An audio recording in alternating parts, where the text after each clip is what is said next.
One of the central and most important themes in the Gospel according to St. Luke is something that we refer to as reversal of fortunes. The reversal of fortunes implies a kind of a switching up of the power and privilege levels in society. In a sense, those who are privileged will lose their privilege while those without will gain. Those who are rich will be made poor, and those who are poor will become rich. So there's a sense of a redistribution of wealth, if you want, and a correction of the imbalances around power, privilege, wealth, and so on in society.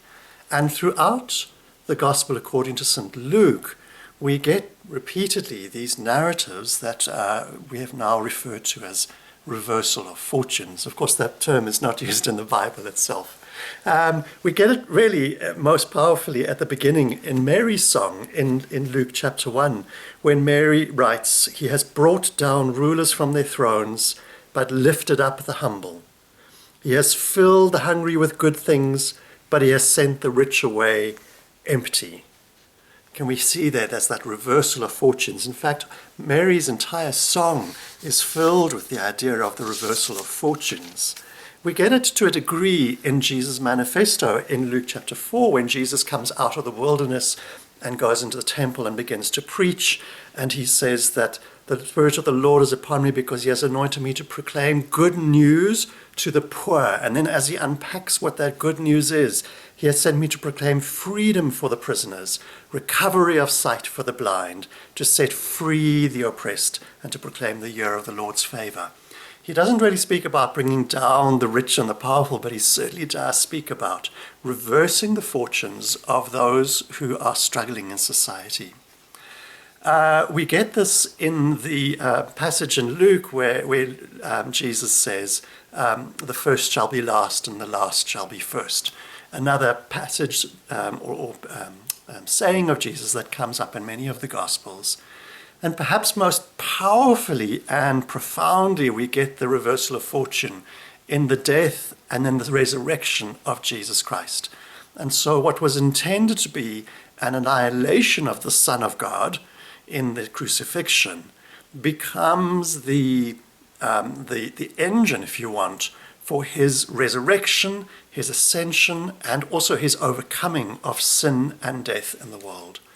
A profound turning around of what was intended into the will of God. Indeed, if you go and read through Luke's Gospel, chapters 14, 15, and 16, also filled with stories about reversals of fortune, it is a really interesting and helpful metaphor for us.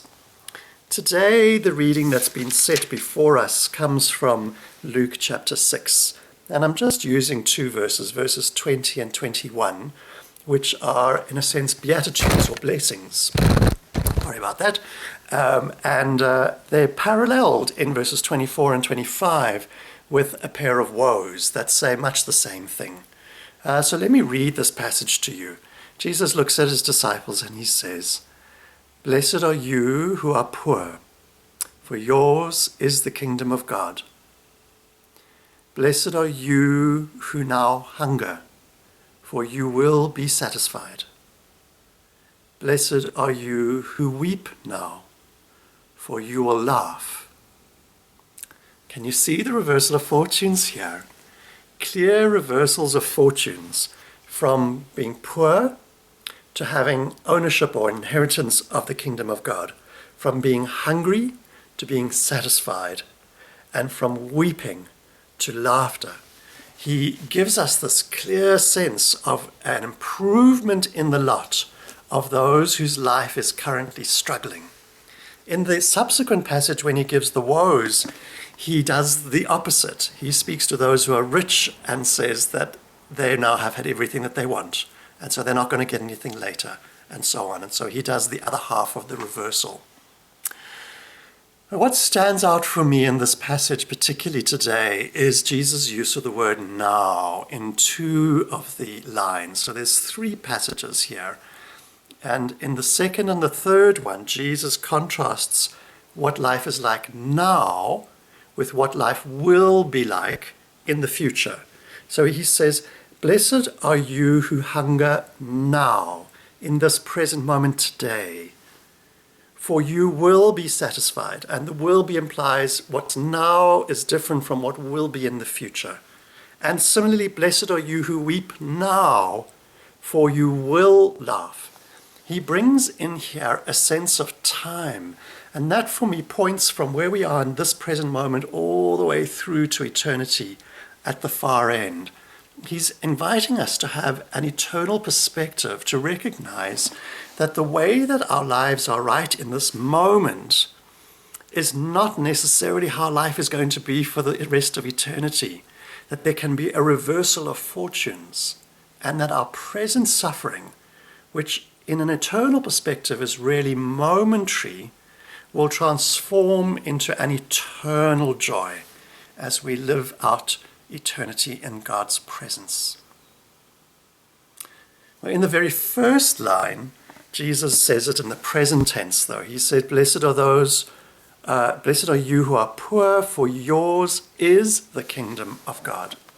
Not blessed are those who are poor now, for they will inherit the kingdom of God. He says, blessed are those who are poor, for theirs is the kingdom of heaven. And so as much as there's this long sense of looking towards eternity, Jesus also gives us the sense that we can experience these things now, in this present moment. And so we often speak about how Jesus gives this mixed message about things that will come that we can already experience. The kingdom of heaven is near, even though we know this is not really what the kingdom of heaven is supposed to look like, but it's kind of here, but not yet. And we get the same in this passage with the reversal of fortunes. Of course, God lives outside of time and space. And so for God, past, present, and future are all kind of folded in on each other. They're not lined up in sequence. For we who live in time and space and within the constraints of time and space, the past is the past, Hakuna Matata. The present is what's happening right in this moment, and the future is as yet unknown. But for God, these things are all woven together. This passage is inviting us to adopt an eternal perspective, to think about the world not only as what is happening right now, but also to think about where it's going, and to think and to contextualize our present experiences within this much larger eternal perspective. And as we continue through Stewardship Month, and as we're focusing this week on stewarding our things, and specifically our money, I want us to think a bit about what an eternal perspective means for the way that we spend and use our cash. I think many of us are anxious about finances. And of course, there are many among us who are poor and who struggle to make ends meet every month. Jesus promises that those who are poor now will be rich in the future. And so in a sense, whether we're rich or poor, we are encouraged to think about how we use our money today in the kingdom of God in a way that will generate a long-term return on our investment. And for those who are poor, I know Jesus tends to kind of divide the world into the rich and the poor, and it doesn't necessarily just mean financially rich and poor, but he does make this distinction. So for those who are struggling financially, Jesus in a sense is saying, still give generously because the reward will come. There's a promise in that. Those who are poor will become wealthy in the kingdom of God.